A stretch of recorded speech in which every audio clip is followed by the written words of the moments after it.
Hi everyone, it's Lynn Dion from Pink Whisper Designs.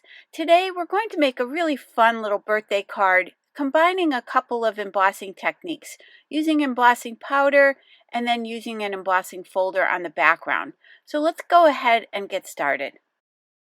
Got this adorable set from Art Impressions and it's called the Baby Critter Set, and you get all these cute little images to create a fun birthday card. And it has lots of cute sentiments that we're going to be using today to create our background.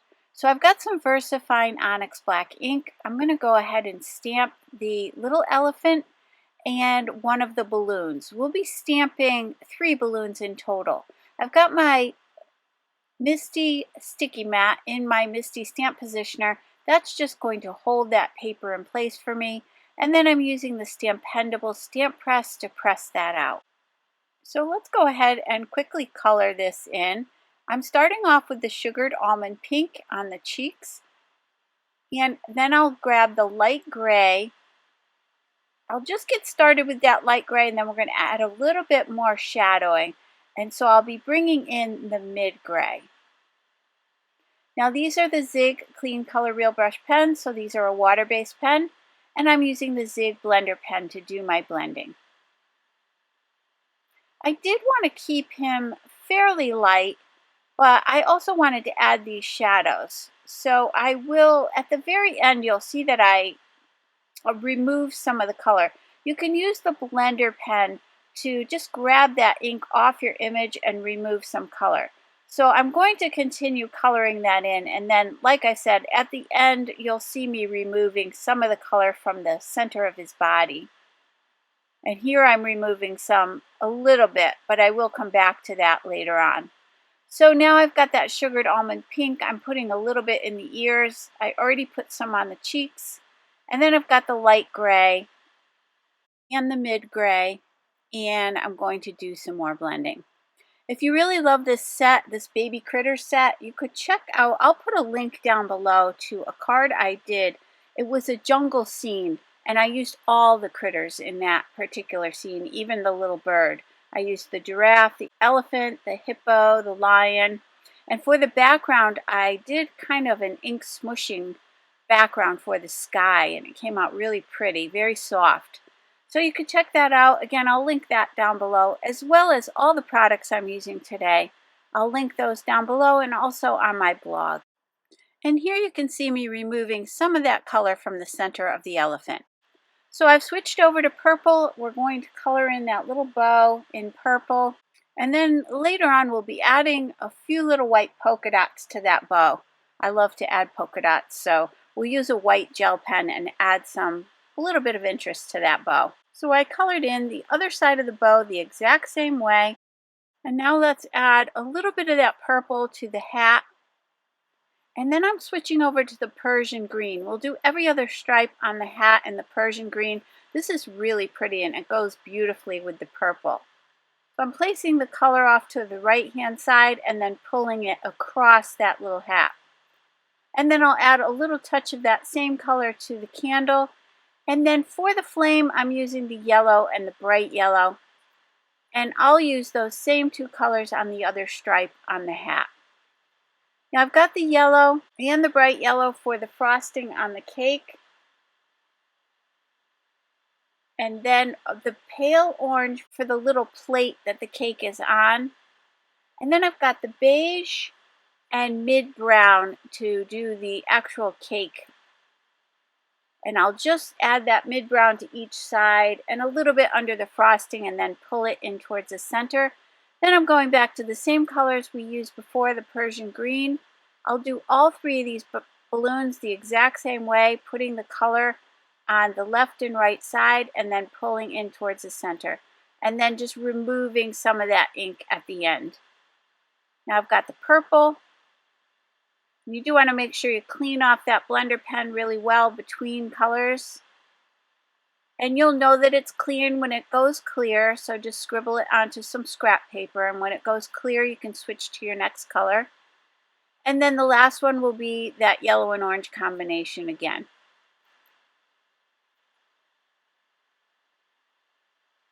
The reason I'm using two colors with the yellow is sometimes it's hard to get a little shadowing with that yellow. So I like to add the orange, or you can even add light gray to get a nice shadow. So there's a closer look at what we've got, and now I'm using that steel die cutter. That's a brand new product from Art Impressions, and I'm just going to separate all of these dies, and then I'll attach them with some Post-it tape, and we can run those through the Sizzix Sidekick machine.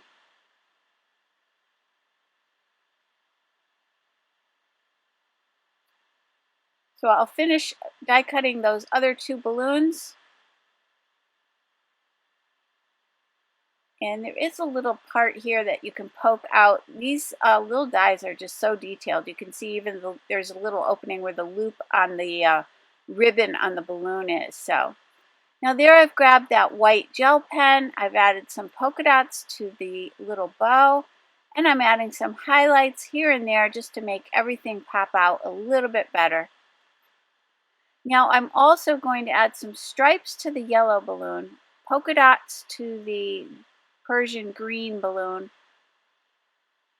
and then I'll add a little plaid design to this purple balloon. So this is fun to dress these up. You could use a black permanent marker here or a colored gel pen if you prefer. So just kind of have fun with that. Now I've got the tag stitch dies from Art Impressions. I'm grabbing that largest one, and then I'll grab that little reinforcer. So I'm using the Strathmore Bristol Smooth cardstock again. I'll run that tag die.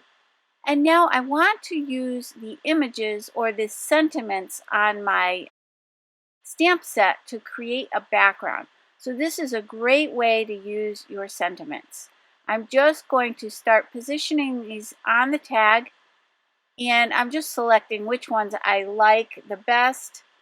So I've placed those on the tag, and then I'm going to use my Versamark watermark ink pad. This is an embossing ink pad. I'm going to go ahead and ink up these stamps.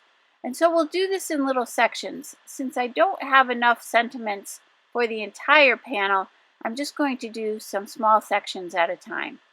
So I've got my Ranger Superfine Detail White embossing powder. I'll sprinkle that over top. I'll tap away the excess. Now I realized at this point I should have used my anti-static powder tool. So for the next set of stamping we will be using that. But I just kind of brushed away any excess powder with my finger. You could also use a little detail brush if you need to. I'm heating that with the heat tool. So now let's go ahead and do a bit more stamping. I'm going to place this back in my MISTI stamp positioner. I'm cleaning off all of those images, so I did clean those off camera. And then now here I've got the Pink and Main anti-static powder brush, and I'm going to apply that anti-static powder all over this tag, and that'll just keep any of that excess powder from sticking where we don't want it to be. So I took a little time to lay out those sentiments again. I'm using those same sentiments, and they say, "This is huge, birthday wishes, party animal, age is irrelevant," that's cute. And then "I love you a ton." So I just kind of mix and match those sentiments. And then I went ahead and added some embossing powder, and then we'll heat set this. So again, I'm just doing this in little sections.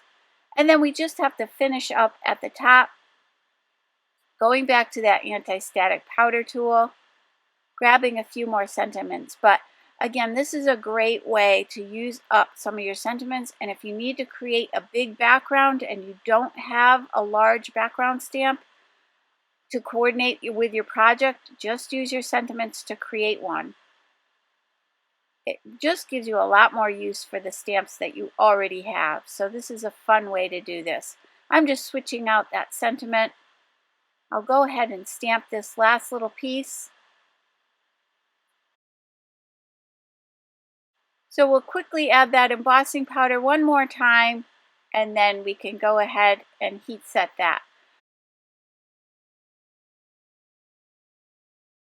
So I've got the Speckled Egg Distress Oxide ink, and I'm going to use my Hero Arts blending brush, and I'm going to add this color over the entire panel.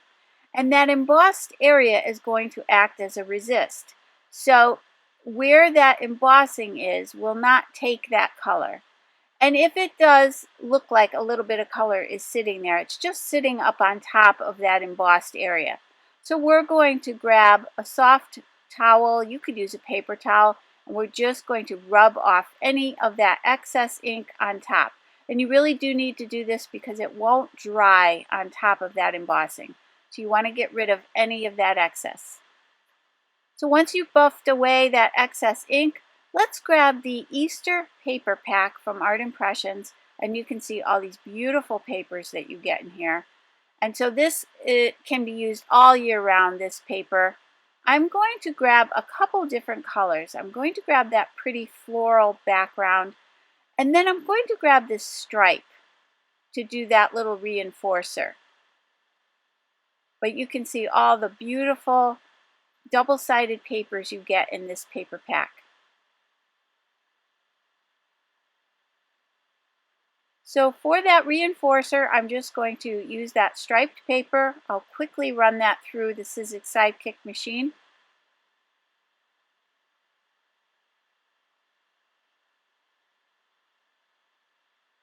I'm just using my Tim Holtz pick tool to poke that out of there. And then I've got my Nuvo Deluxe adhesive, and I'll place that right over top of that little hole. Now I'm going to add some of that to my Glass Media Matte, that Speckled Egg ink. I'm adding a little bit of water with my Distress sprayer, and then I'm going to spatter this panel.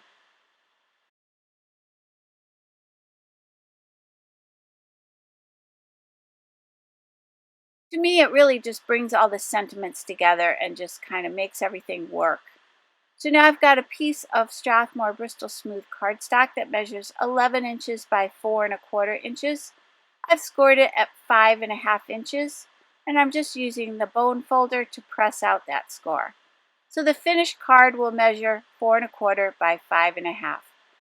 So I'm going to cut another panel out of the Strathmore Bristol Smooth cardstock at the 4¼ by 5½, and that'll sit over top on the front of the card.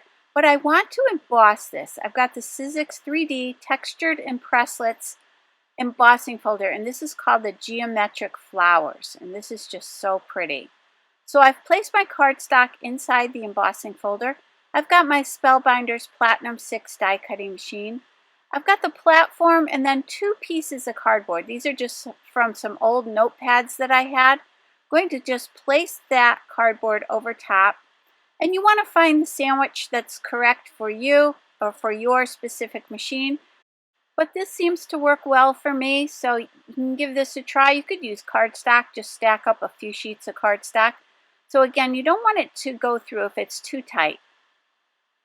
So you can see how pretty this design is. Now this is going to sit right on the front of our card.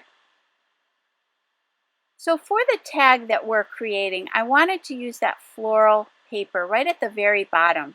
I guess just a little flower bed for our elephant to stand in.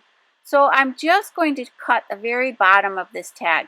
I wanted to get that stitching on 3 sides, so I have it on the 2 sides and on the bottom.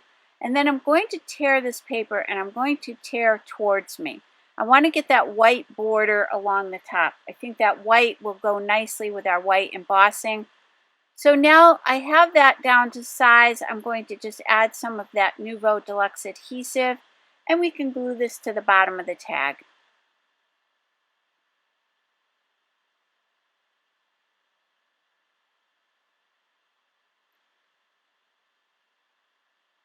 So let's go ahead and just put a little ribbon at the very top of the tag. I've got some baker's twine in kind of a teal color. I'm going to fold it in half and slide it through from the back to the front and make a little loop, and then put those 2 little tails through that loop, and then just pull that tightly. And then I'll cut a separate piece of baker's twine, and I'll just tie a bow right here at the top. That'll also hold that twine in place. I'm just going to fuss around with that a little bit, and then I'll just cut off those ends.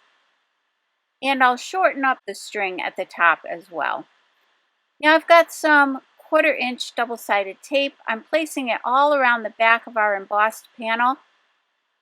I'm just using my Cricut weeding tool to remove that backing. It just makes it really easy to remove. And then I'm placing that on the front of the card. Now for the tag, we're going to use some 3D foam tape. I'll place some of that tape all around the back. And that's just going to pop this up. Again, I'll remove the backing. And then we're going to put this on a little bit of an angle on the front of the card.